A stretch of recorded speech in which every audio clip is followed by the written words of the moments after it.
El 14 de septiembre de 1813 fue presentado por José María Morelos y Pavón ante el Congreso de Anáhuac un documento extremadamente significativo para nuestro país, no solo porque es un antecesor histórico de la Constitución, sino porque este curso definió la independencia de una nación que hasta ese entonces se veía prisionera y subyugada, nos dio soberanía y sobre todo una identidad. Dejamos de ser el más bajo eslabón de una clase social a la que ni siquiera pertenecíamos y nos convertimos, por primera vez, en mexicanos. Ese título que hemos ostentado con orgullo, pues donde quiera que estés, no dejarás de ser hijo de esta madre patria que te vio nacer. Rendimos honor a nuestra bandera, símbolo de unión y representación de cada uno de nosotros. Cada vez que oscila en lo más alto del mástil, significa que los mexicanos seguimos aquí y seguimos en pie. Cada vez que cantas el himno nacional, aseguras que, si la sangre que se ha de derramar para salvar a tus hermanos es la tuya, que así sea. Y lo más triste es que en todas esas estrofas no hay ni una sola que hable de pelear contra tus propios hermanos, contra tu sangre, contra los tuyos, pues se cree firmemente que el enemigo siempre viene de afuera. Pero desde siempre y hasta la fecha, hemos sido nosotros los propios verdugos de quienes debíamos proteger. Fuimos nosotros, los mexicanos, los que hemos herido, traicionado y decepcionamos todo lo que alguna vez estos símbolos patrios significaron o intentaron significar. El potencial que siempre se ha proclamado que México tiene palidece ante la avaricia y deshonestidad de aquellos a quienes elegimos para ser gobernantes, sin importar la fecha, sin importar el partido.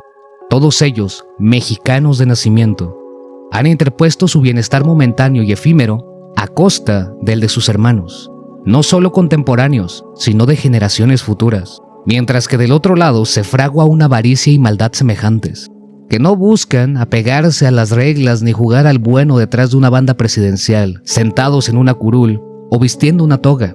No, lo hacen y lo hacen a la fuerza, sin importar el ojo mediático, ni por quienes tengan que pasar, sin importar que a quienes hacen daño sean sus propios hermanos, gente inocente que solo quiere vivir una vida en paz.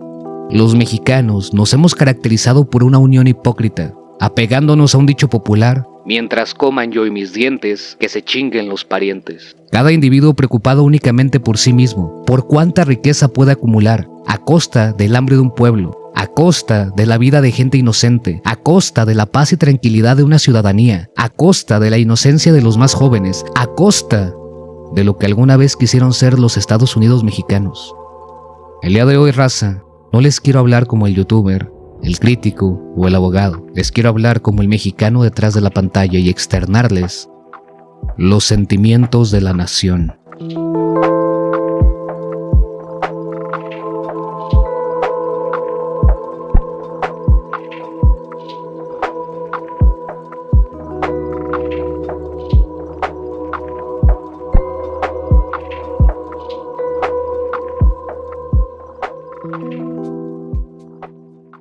Y si te dijera que aquella advertencia que se ha señalado a lo largo del tiempo y que, inclusive pudiésemos presumir que más allá de ser tomada con cautela y respeto, la hemos reducido a una frase utilizada a manera de dicho popular, tuvieran su estructura y significado una realidad ciertamente desalentadora? Porque el filósofo George Santayana, al decir «quienes no recuerdan el pasado están condenados a repetirlo», preveía que existían patrones que a lo largo de los tiempos, o al río encuentran su cauce, embonan de una forma que, si bien no es perfecta, presentan semejanzas extremadamente inquietantes. Aquel 14 de septiembre de 1813, en ese escrito dictado por Morelos en su 11º sentimiento, se establece que los estados mudan costumbres y, por consiguiente, la patria no será del todo libre y nuestra mientras no se reforme el gobierno, abatiendo el tiránico, sustituyendo el liberal, e igualmente, echando fuera de nuestro suelo al enemigo español que tanto se ha declarado contra nuestra patria. Que los estados mudan costumbres. Morelos entendía y estaba plenamente consciente de que los tiempos cambian, que las sociedades evolucionan, que nada se mantiene inmóvil. El avance no solo del pueblo para el que aquel día su escrito fue la piedra donde se fundó, sino del ser humano que por naturaleza tiende a evolucionar y por consiguiente, la patria no será del todo libre y nuestra mientras no se reforme el gobierno. Entendía que la eliminación de un yugo no significaba automáticamente la libertad del pueblo, pues mientras exista un gobierno que oprime a su gente, la libertad solo es un ideal. una hipótesis, algo intangible. Sabía que para lograrlo se tenía que abatir al tiránico, sustituyéndolo por el liberal. Y no el liberal en la concepción moderna que tenemos de izquierda y derecha, sino un gobierno basado en representación, división de poderes, derechos y soberanía popular. Un cambio en la estructura del poder, no solo de quien gobierna. E igualmente, echando fuera de nuestro suelo al enemigo español que tanto se ha declarado contra nuestra patria. Contextualmente, para 1813, el reino español era el mayor enemigo de aquellos que proclamaban buscar la independencia. Sin embargo, para los tiempos modernos, España ya no es una amenaza para México. Culparla hoy no tendría sentido, ni señalar como responsables a quienes no han hecho nada por actos que nadie vivo sufrió.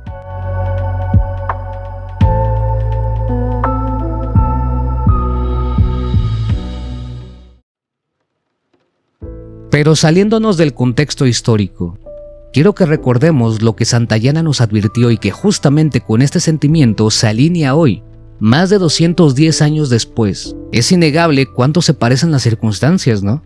¿Será que la patria es hoy del todo libre y nuestra? ¿El gobierno se reformó? ¿Siquiera atendió a las necesidades y a la evolución del hombre? El último gran cambio que sufrió nuestra Constitución fue en 2011, cuando se reformó principalmente el artículo 1 constitucional y se estableció la obligación del Estado mexicano de respetar, promover, garantizar y proteger los derechos humanos. Esta acción no vino necesariamente de una intención genuina, sino que fue impulsada como urgente por la Corte Interamericana de Derechos Humanos. Ergo, no fue un cambio nacido de la voluntad plena, sino de una obligación convencional. Quiero preguntarte a ti, que me oyes hoy en pleno 2026, ¿tus derechos son respetados? ¿El gobierno cambió? ¿Esa malvada tiranía de un partido tricolor realmente fue eliminada y sustituida por el liberal? ¿O solo, tal como lo preveía Morelos, tu libertad está siendo coartada por otro igual al anterior? Mismo que permite que no puedas echar fuera al enemigo, ya no a una nación, sino al cáncer que te consume, pues con sus acciones han declarado estar en contra de nuestra patria.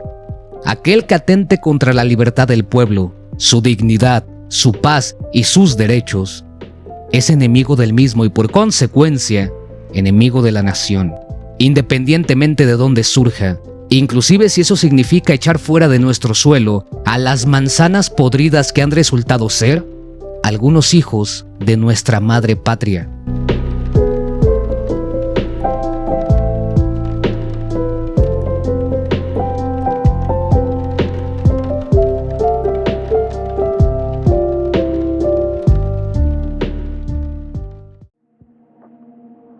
Y si bien sería inaudito no señalar la clara responsabilidad que de forma individual cada uno de estos sujetos ostenta, también sería impreciso no advertir que el daño estructural no recae únicamente en la culpabilidad de sus seres, sino que ellos simplemente son el reflejo y el resultado de una enfermedad que cada uno de nosotros hemos decidido contagiar a mayor o menor escala.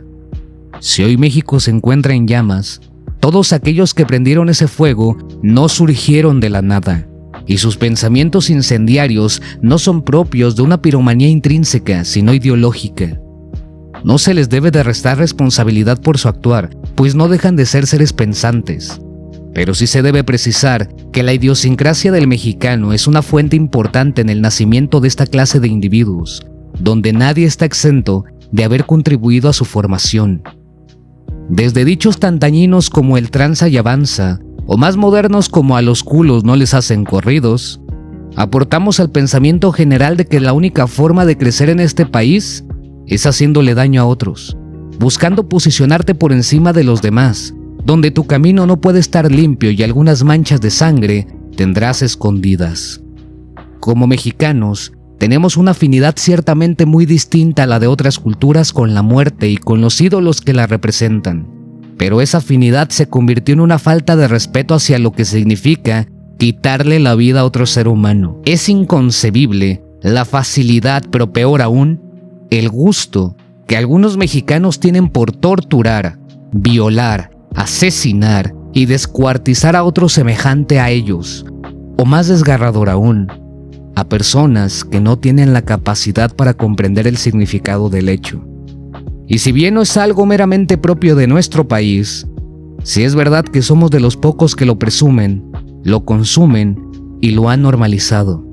La palabra narcotraficante, si bien es el título popular que ostenta cualquier individuo relacionado con el crimen organizado, la verdad es que, por triste y desalentador que parezca, ojalá se hubiera quedado únicamente en el tráfico de narcóticos.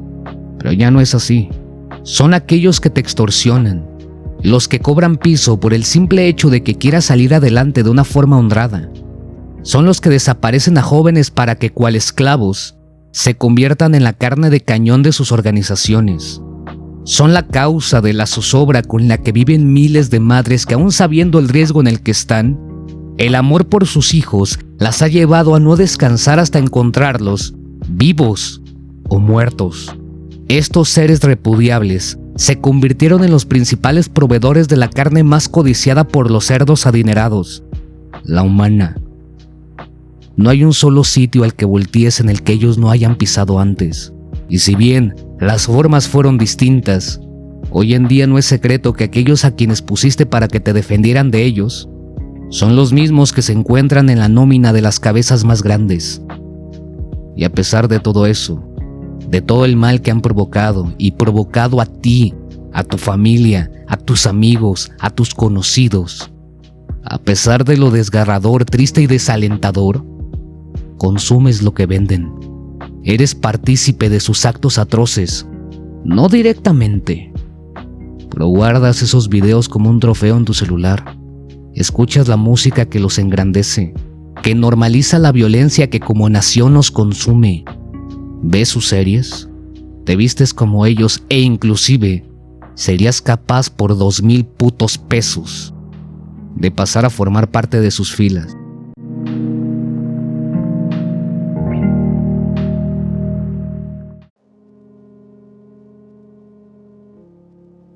¿Y sabes qué es lo peor?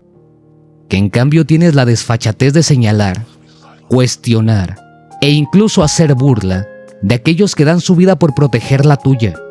Aquellos que acataron lo que nuestro himno nacional les ordenó y que, con un sentido inquebrantable del deber, murieron, esperando estar haciendo lo correcto.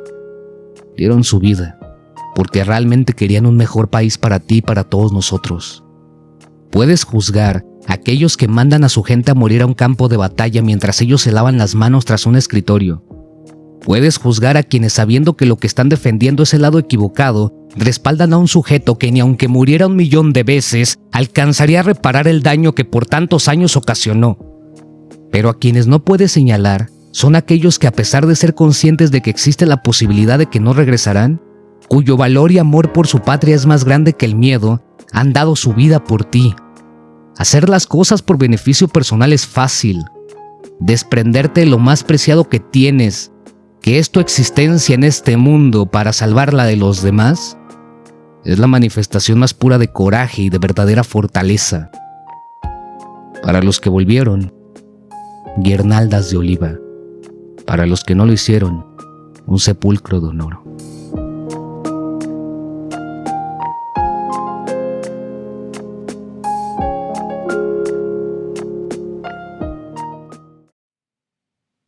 Y después de todo esto, después del fuego, de la sangre, de la corrupción, de la indiferencia, la pregunta no es si México está en llamas.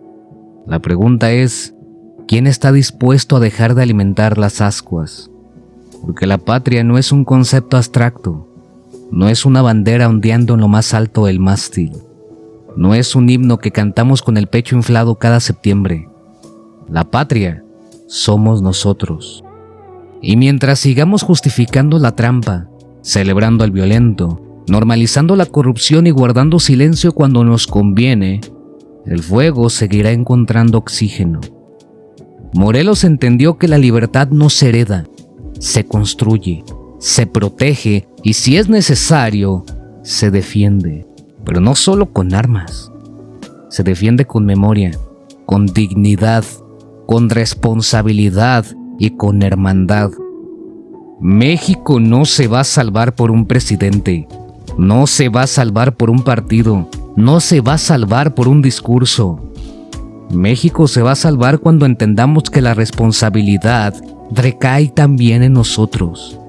Y si el enemigo hoy no viene de afuera, sino que nace de nuestras propias fallas, entonces también la solución tiene que nacer de nuestra conciencia.